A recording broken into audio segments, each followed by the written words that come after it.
Hi guys, welcome to the class. मैं Aditya Poddar sir स्वागत करते हैं आपका यूट्यूब के इस चैनल आदित्य मैथ्स पे। स्टूडेंट्स, अभी हम लोग मैट्रिक्स और डिटर्मिनेंट चैप्टर को ख़त्म किए हैं लास्ट पार्ट में, और अब जो हम लोग सीरीज नेक्स्ट करने वाले हैं वो करने वाले हैं आईआईटी में जितने भी क्वेश्चंस पूछे गए हैं 2002 से लेके अब तक, उस सारे क्वेश्चंस का चर्चा करने वाले हैं, डिस्कस करने वाले हैं हम लोग सभी पार्ट्स में। ओके स्टूडेंट्स, तो जो भी स्टूडेंट्स इस वीडियो को देख रहे हो प्लीज़ लास्ट टाइम तक देखना, और जितना भी इसका पार्ट्स आएगा लास्ट टाइम तक देखना। बहुत ही फ्रूटफुल है, आपको बहुत ही मज़ा आएगा। इतने कंसेप्ट के साथ बताऊंगा कि आप इस वीडियो को छोड़ नहीं पाएंगे, नज़र नहीं हटा पाएंगे। तो इसलिए प्लीज़ आप लास्ट तक बने रहें, इसका ज़रूर आपको फ़ायदा मिलेगा। और कोई भी वीडियो यूट्यूब पे पड़ा हुआ नहीं है जहाँ पे ईयर वाइज आपका आईआईटी का क्वेश्चन सॉल्व कराया गया है। तो इसलिए प्लीज़ आप इस वीडियो को अच्छे से देखिए और इस चैनल को सब्सक्राइब कीजिए अगर नए हैं तो, और हाँ, नोटिफिकेशन बेल को हिट कीजिए वहाँ पे, और वीडियो को लाइक और शेयर कीजिए ताकि आपके जैसे ही बच्चे को मदद मिल सके। ओके स्टूडेंट्स, अब कुछ इंपॉर्टेंट बात स्टूडेंट्स, 2002 से अब तक जितना भी आईआईटी में क्वेश्चंस पूछा गया है इसका सीरीज हम चलाने वाले हैं डिटर्मिनेंट मैट्रिक्स का। फिर नेक्स्ट चैप्टर खत्म करेंगे तो उसका भी करेंगे, लेकिन ईयर वाइज करेंगे।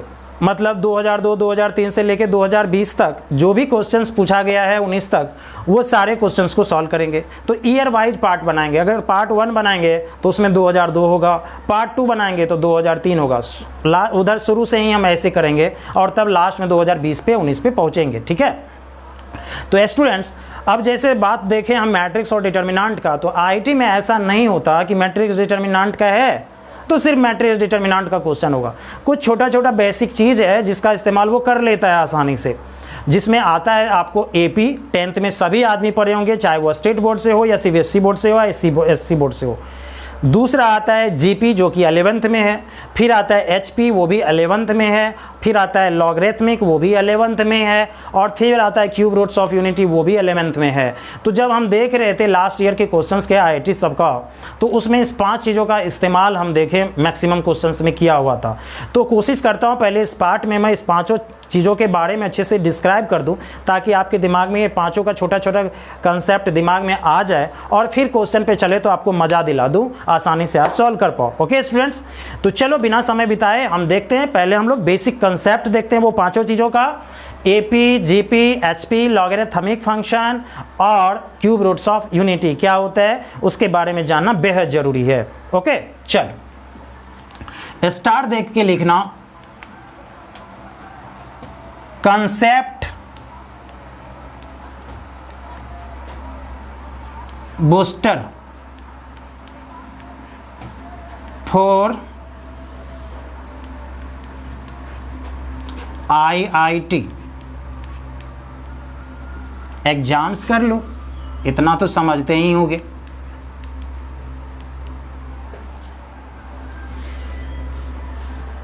Okay, concept booster for IIT exams. तो कुछ बेसिक चीज़ें हैं जिसका हम लोग इस्तेमाल करने वाले हैं। तो सबसे पहला हम लेते हैं यहाँ पे एपी। तो 1 नंबर में लिखना अरिथमेटिक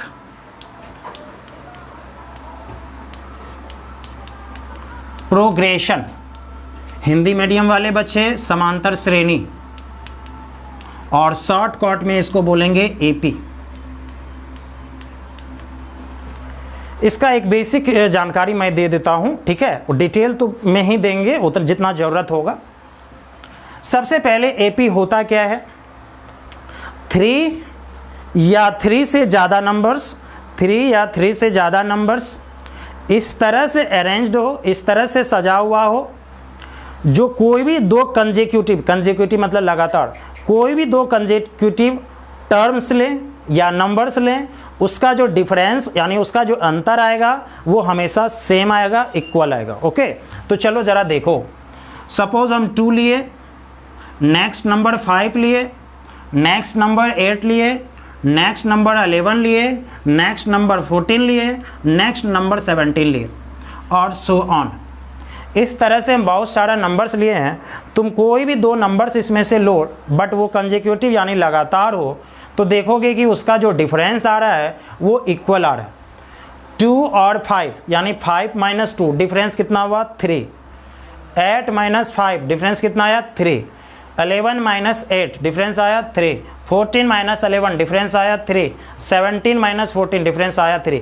देख रहे हैं कि ये डिफरेंस जो है वो इक्वल आ रहा है, तो इसका मतलब है ये सभी नंबर्स एपी में है, अरिथमेटिक प्रोग्रेशन में है। ओके, अब यहाँ पे 2 को बोलेंगे फर्स्ट टर्म, 5 को बोलेंगे सेकेंड टर्म, 8 को बोलेंगे थर्ड टर्म, 11 को बोलेंगे फोर्थ टर्म, 14 को बोलेंगे फिफ्थ टर्म, इस तरह से 6th term, 10th term, 100th term, nth term. nth term को कहते हैं लास्ट टर्म। ये सारी बातें बता रहे हैं। तो यहां पे 2 इक्वल क्या बोलेंगे, फर्स्ट टर्म, और फर्स्ट टर्म को तुम T1 या स्मॉल a से डिनोट कर सकते हो। फर्स्ट टर्म को किससे डिनोट कर सकते हो, T1 या स्मॉल a से, या इसको A1 भी कह सकते हो, कोई दिक्कत नहीं है, या फिर A भी लिख सकते हो। फिर इसी तरह से अगर 5 की बात करें तो सेकेंड टर्म, हिंदी मीडियम वाले बच्चा, दूसरा पद, सेकेंड टर्म को बोलेंगे T2 या A2, थर्ड टर्म को 8 यानी T3 या A3। इस तरह से, और कितना लिखोगे, बहुत सारा है। nth टर्म किसको बोलेंगे, Tn को या An को। तो ये याद रखना, Tn या An कहीं AP में दिख जाए तो उसको बोलेंगे nth टर्म, और इसी को बोलते हैं लास्ट टर्म, यानी L से भी डिनोट करते हैं, इक्वल टू L भी दे देते हैं, स्मॉल l, और इसको लास्ट टर्म भी कहते हैं। और क्यों नया नहीं है, 10th में सभी स्टूडेंट्स पढ़े होंगे, ठीक है। तो इसको ज़रा तुम लोग नोट्स कर लो, ठीक है। फर्स्ट टर्म क्या होता है, सेकेंड टर्म कौन है इसमें, थर्ड टर्म, ये सब देख लिए। ओके, चल ऊपर मिटा दे।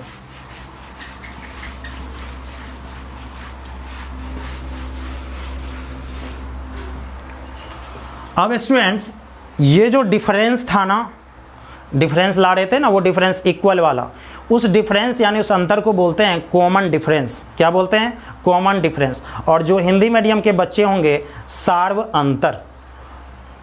तो लिखना कॉमन डिफरेंस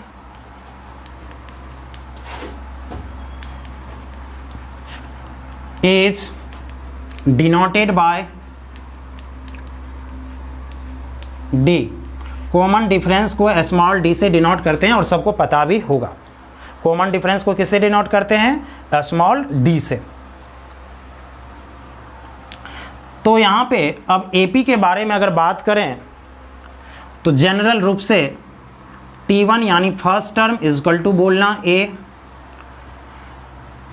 T2 इक्वल बोलेंगे तो बोलना A प्लस डी, सबको पता होगा, नया नहीं है। T3 बोलेंगे तो बोलना A प्लस 2D, T4 बोलेंगे तो बोलना A प्लस 3D। अगर इसी तरह से T5 पूछेंगे तो बोलोगे A प्लस 4D। इसी तरह से T10 पूछेंगे तो बोलोगे A प्लस 9D। क्या देख रहे हो स्टूडेंट्स, यहाँ पे जितना है उससे एक कम D है। T2 है तो 1D है, T3 है तो 2D है, T4 है तो 3D है, T10 होगा तो 9D होगा, एक कम D आ रहा है। तो इसी तरह से बोलो, अगर लास्ट टर्म Tn का फार्मूला देखें तो A प्लस एक कम ना n है तो एक कम n-1 इंटू डी। क्या स्टूडेंट्स, तुम लोग ये 10th में पढ़े ही होगे पक्का। तो nth टर्म का फार्मूला AP में यानी Tn का क्या होता है, A plus n-1 into D. A क्या है, फर्स्ट टर्म, D क्या है, कॉमन डिफरेंस, N क्या है, नंबर ऑफ टर्म्स यानी पदों की संख्या, यानी कितना टर्म्स है। ओके स्टूडेंट्स, तो लिखना where A equal first term, D equal common difference,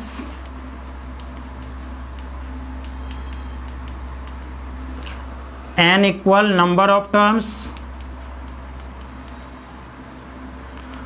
और अगर Tn के बारे में बोला जाए, अभी तुरंत लिखे थे, nth टर्म या लास्ट टर्म भी बोल सकते हो। ओके, तो एपी में ये छोटा सा कंसेप्ट था जिसको तुम याद रखना, ठीक है, क्योंकि इतना इस्तेमाल करता ही है हर हाल में, ठीक है। मिटा दो इसको, चलो।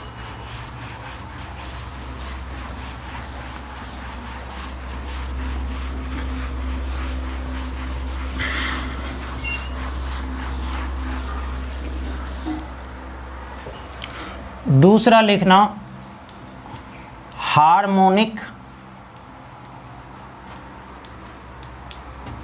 प्रोग्रेशन।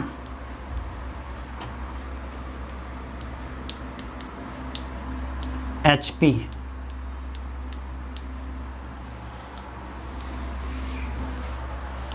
तो HP कुछ नहीं है, AP अगर जान गए तो ये भी समझो जान गए, कोई दिक्कत नहीं है। जैसे स्टूडेंट्स बोलेंगे 3 नंबर्स लेते हैं 2, 5, 8 और तुम लोगों से पूछे कि क्या ये AP में है, तो तुम कहोगे यस सर बिल्कुल है।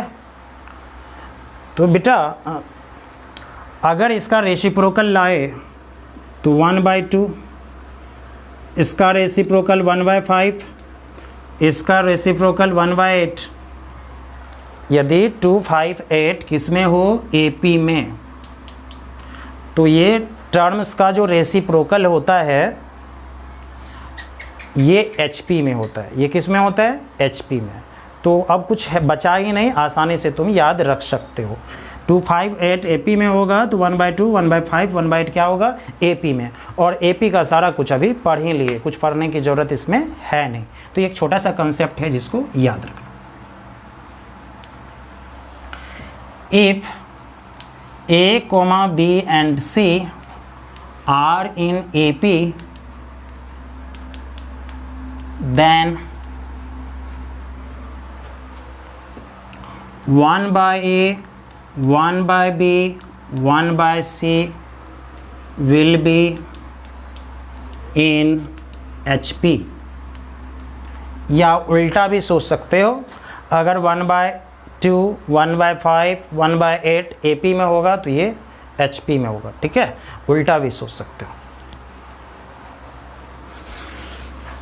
अब यहाँ पे कुछ हम AP का बात बताना चाह रहे हैं क्योंकि दोनों एक दूसरे से रिलेटेड है।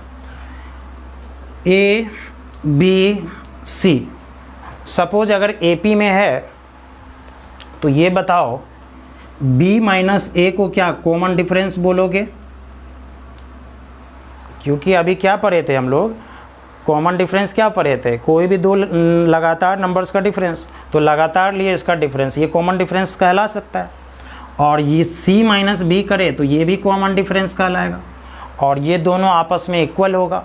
कहोगे सर क्यों इक्वल होगा, ये भी D है यानी कॉमन डिफरेंस, ये भी D है यानी कॉमन डिफरेंस, और AP में कॉमन डिफरेंस क्या आएगा, इक्वल। तो क्या इक्वल तो कर ही सकते ना। अब यहाँ पे देखो थोड़ा सा अगर दिमाग लगाएं, माइनस B इधर आएगा plus B, B plus B हो गया 2B, माइनस A उधर आ गया प्लस A और प्लस C पहले से है, तो 2B इक्वल क्या आया, A plus C। 2B equal क्या आया, A प्लस C। तो एक बात का ध्यान रखना, कोई आज से बोलेगा ABC AP में है, ABC AP में है, तो इसका मतलब है 2 into middle term, 2 into middle term, middle मतलब बीच वाला, 2 इंटू मिडिल टर्म बराबर first plus third, first plus third. First कौन है A, थर्ड कौन है C। देखो फर्स्ट प्लस थर्ड और मिडिल का क्या हुआ है 2 गुना। तो अगर 3 नंबर्स है AP में तो मिडिल वाला टर्म का 2 गुना फर्स्ट प्लस थर्ड होता है। ज़रा एक चीज़ सिखाते देखो, 2, 5, 8 AP में है, कहोगे यस सर बिल्कुल है। 2 इंटू मिडिल करो तो 10 होगा, 2 इंटू मिडिल 10 होगा, और फर्स्ट प्लस थर्ड देखो 10 हो रहा, तो यानी ये पक्का होना है, हर हाल में होना है। तो अगर कोई बोलेगा XYZ AP में है तो बोलना 2y equal x plus z, 2y equal x plus z. तो लिखना है रो देखे, if A, B and C are in AP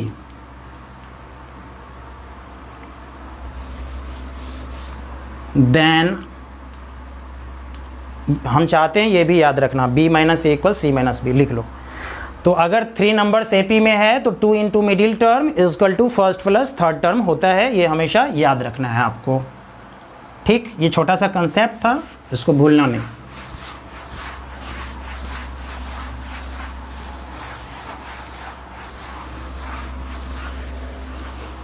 तो क्या एक चीज़ अगर हम तुम लोगों से पूछें, बताना ज़रा, if A, B and C are in HP, यदि A, B, C HP में हो, then 2 by B is equal to 1 by A plus 1 by C होगा।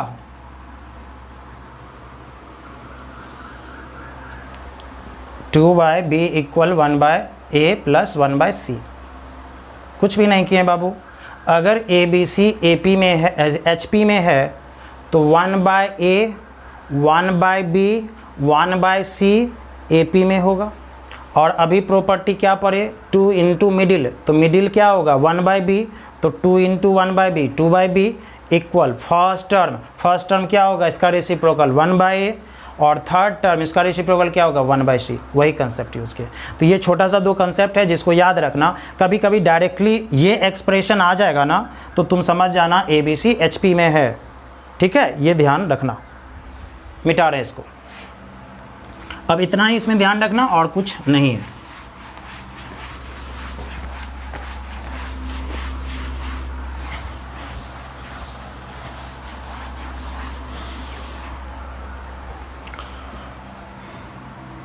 क्योंकि थोड़ा थोड़ा ऐसा नहीं कि कंप्लीट चीज़ का ज़रूरत है, थोड़ा सा खाली बेसिक कंसेप्ट का ज़रूरत है यहाँ पे जो इस्तेमाल होगा, इसीलिए उसका डिस्कस कर रहा है।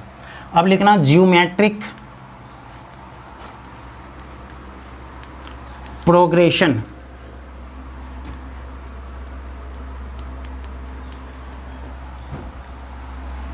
जीपी बोलना शॉर्टकट में। ठीक, तो जीपी क्या होता है ज़रा देख लो। 4 है, 12 है, 36, 108 सो ऑन। जीपी में क्या होता है, ज्योमेट्रिक प्रोग्रेशन में कोई भी लगातार 2 कंजिक्यूटिव, यानी लगातार, कंजिक्यूटिव मतलब लगातार 2 कंजिक्यूटिव टर्म्स लो, उसका जो रेशियो आएगा मतलब अनुपात आएगा वो हमेशा इक्वल आएगा।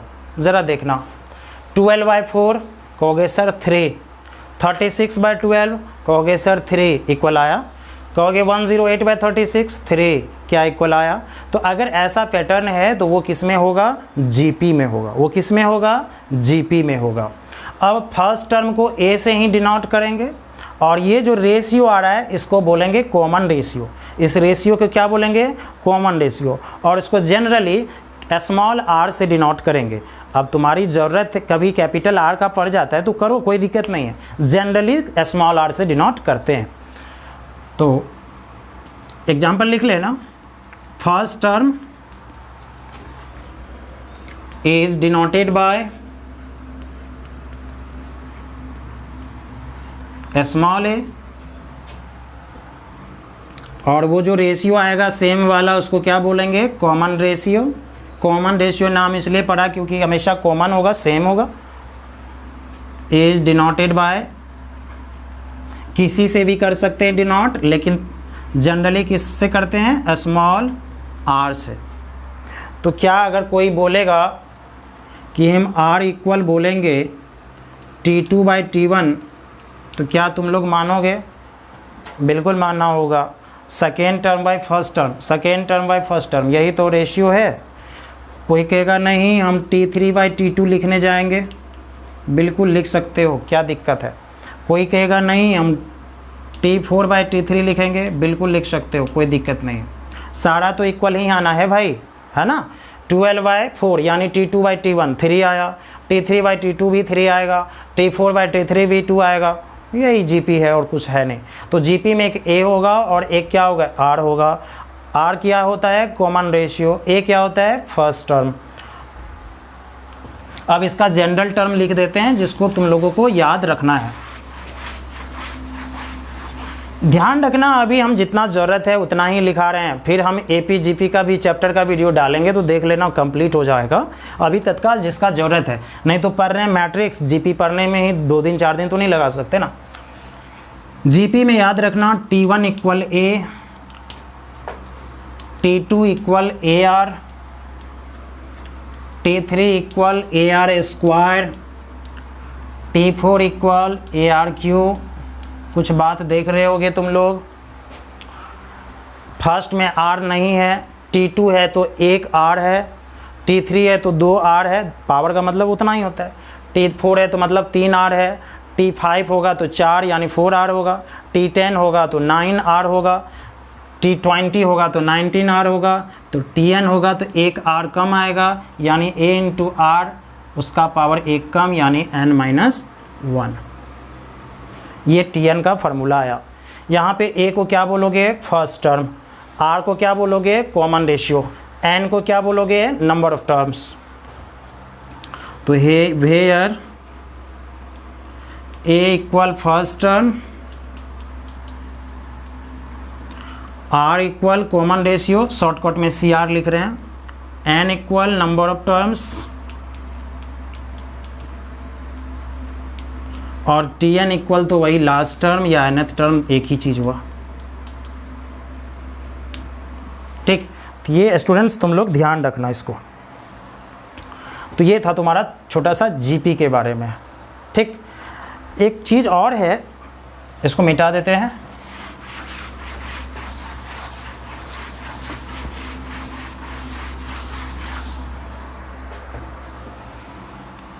If A, B and C are in GP, अगर A, B, C GP में होगा then, तो क्या A, B, C अगर GP में है तो बोलो B बाय A यानी T2 बाई T1, क्या ये R कहलाएगा? बिल्कुल कहलाएगा R। और C बाय B यानी T3 बाई T2, ये भी R कहलाएगा। तो क्या बराबर होगा कि नहीं होगा? कहोगे यस सर होगा। तो स्टूडेंट्स बताना, यहाँ पे अगर क्रॉस करें तो B into B B square और A into C AC, cross multiplication किए। तो GP में तुम लोगों को क्या याद रखना है, ये तो याद रखना ही है तुमको, ये याद रखना है सेकेंड का square equal to first into third, second का square is equal to first into third. AP में हुआ था सेकेंड का 2 टाइम्स यानी double of second is equal to first plus third, यहाँ हो रहा है सेकेंड का square equal first into third, है ना। तो ये थोड़ा सा ध्यान रखना। HP में तो कोई दिक्कत ही नहीं है, AP है उसी का रेसिप्रोकल HP होता है, इसलिए उसमें Tn का फार्मूला भी नहीं पड़ा है, AP का आ जाएगा तो निकाल लोगे, कोई दिक्कत नहीं है, याद रखने की कोई ज़रूरत ही नहीं। तो ये छोटा सा चीज़ था जिसको तुम लोग को ध्यान रखना है, नोट्स कर लेना अच्छे से। तुम लोग मिटा रहे हैं।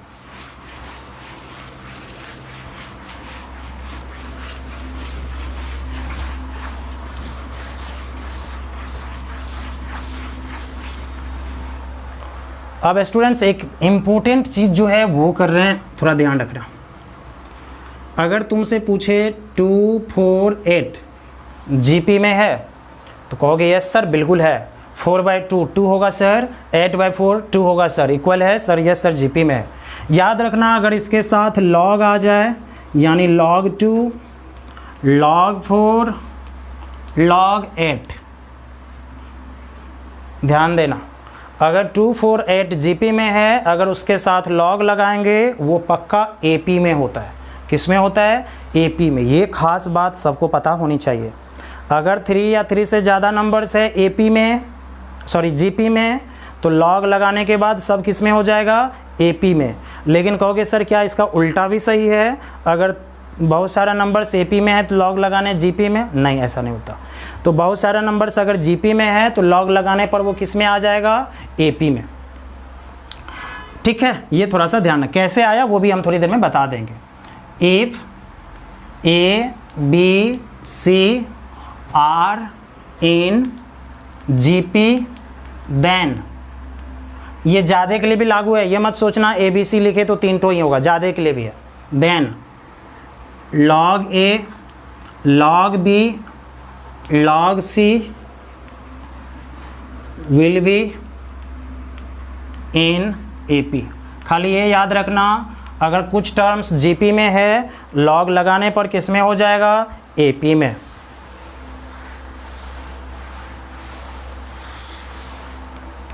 ठीक, अब लॉग का प्रॉपर्टी अभी पढ़ाएंगे तो ये भी चीज़ याद दिला देंगे, कोई दिक्कत नहीं होगा। मिटा रहे हैं।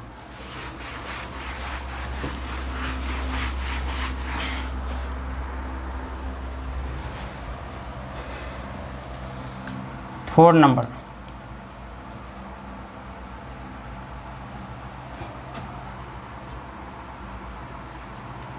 लॉगरिथमिक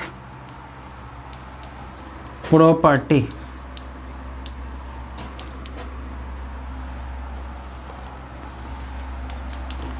अब यहाँ पे लॉगरिथमिक में टोटल 10-11 प्रॉपर्टीज होता है, वो सारा हम डिस्कस करने वाले नहीं हैं क्योंकि उस सारे का इस्तेमाल यहाँ नहीं होता है।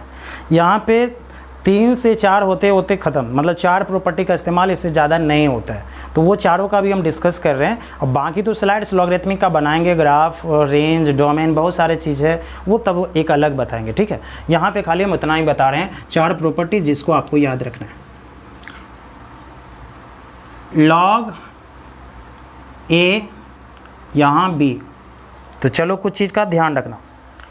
लॉग ए और ये बी, यहाँ पे ए को बोलना नंबर, ए को क्या बोलोगे, नंबर या आर्गूमेंट भी बोलता है। ये बी को बोलेंगे बेस, आधार। ठीक है, कुछ शर्त भी होता है स्टूडेंट्स। ए क्या है, नंबर, बी क्या है, बेस, ये ध्यान दो। अब शर्त ये होता है, नंबर जो भी आता है वो 0 से बड़ा होता है, यानी लॉग के ब्रैकेट में जो भी रखोगे वो 0 से बड़ा यानी पॉजिटिव होना चाहिए, धनात्मक होना चाहिए। और बेस ये भी 0 से बड़ा होना चाहिए। तो 0 से बड़ा कहोगे सर 1 2 3 4 5, हाँ वो तो होगा ही। डेसिमल वाला नंबर तो तुम नहीं बोले, 0.1 0.2 0.3 ये सब भी, लेकिन एक और एक्सेप्शन है, 1 नहीं होना चाहिए। क्या नहीं होना चाहिए, 1। तो यहाँ पे नॉट इक्वल टू 1 कर देते हैं, मतलब 0 से बड़ा कुछ भी हो सकता है लेकिन सिर्फ 1 नहीं होगा। ठीक, तो अगर कोई बोलता है ना, चलो ध्यान देना कि लॉग मान लो 5 लिख देता है, अब बेस में कुछ लिखता ही नहीं है, बेस में कुछ नहीं लिखता, ऐसा भी रहता है। तो तुम ऐसा नहीं सोच लेना कि बेस में 1 है, क्योंकि हम लोग सोचते रहते हैं कुछ नहीं तो 1 है, ऐसा नहीं सोचेंगे क्योंकि भाई 1 तो हो ही नहीं सकता ना। तो अगर यहाँ 1 नहीं है तो मन में आएगा सर क्या है, तो यहाँ पे स्टूडेंट्स 2 चीज़ हो सकता है।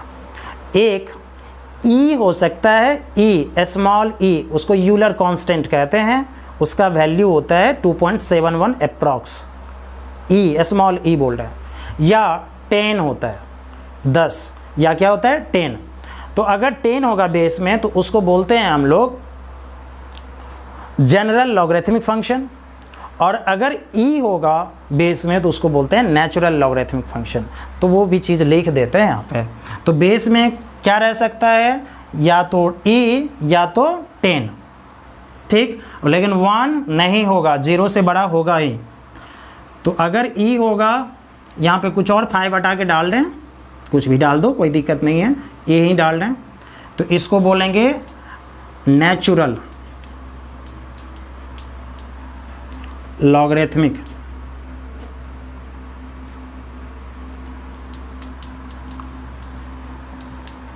Natural logarithmic. और अगर बेस में 10 हो गया यानी 10, तो जनरल।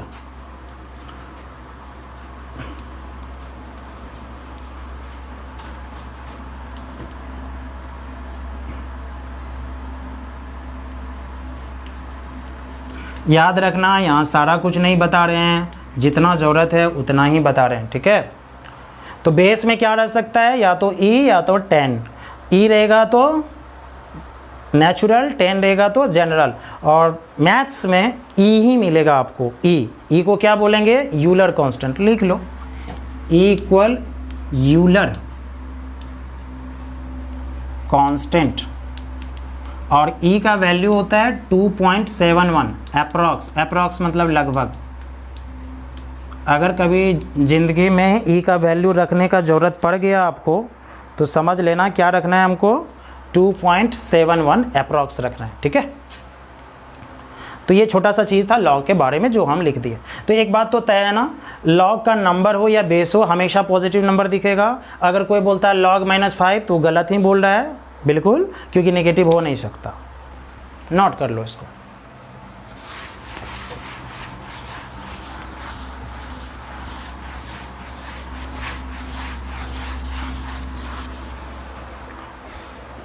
अब प्रॉपर्टी में देखते हैं, यदि log a बेस में b हो, इसको लिख सकते हो log a by log b। लेकिन बेस में तुमको कुछ तो देना होगा, ठीक। अगर नहीं देते हो तो समझ लिया जाएगा e है, क्या है, ई स्मॉल ई जो अभी बोले यूलर कांस्टेंट वो है। अगर तुम नहीं लिखे तो समझ लिया जाएगा ऑटोमेटिक। तो अगर ई लिखते हो तब भी सही है, नहीं लिखते हो तब भी सही है, वो समझ लिया जाता है मैथ्स में, ठीक है। रिप्रेजेंट करने की ज़रूरत नहीं, हम यहाँ कर देते हैं, बट नहीं भी करें कोई दिक्कत नहीं।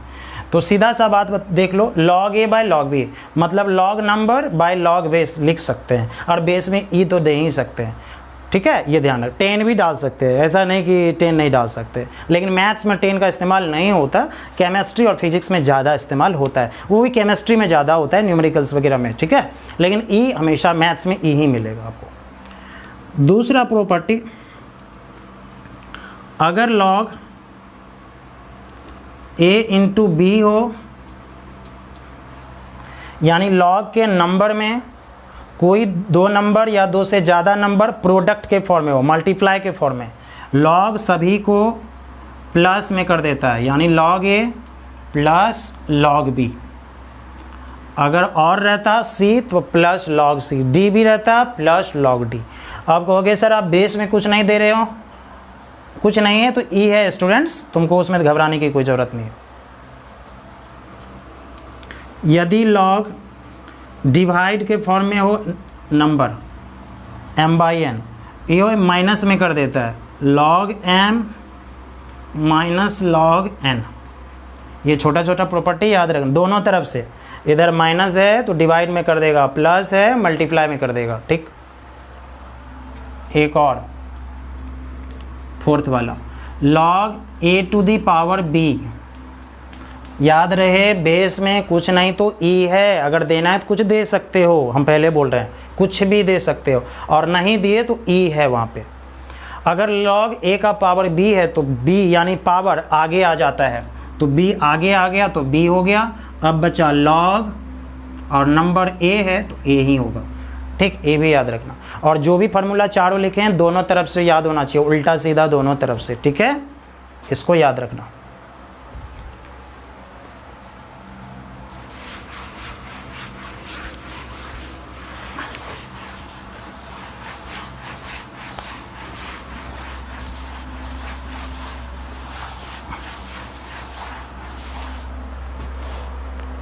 तो लॉग में ये 4 प्रॉपर्टी याद रखना, टोटल 11 प्रॉपर्टीज है, उतना भी हम नहीं लिखा है, जितना ज़रूरत था उतना ही लिखा है।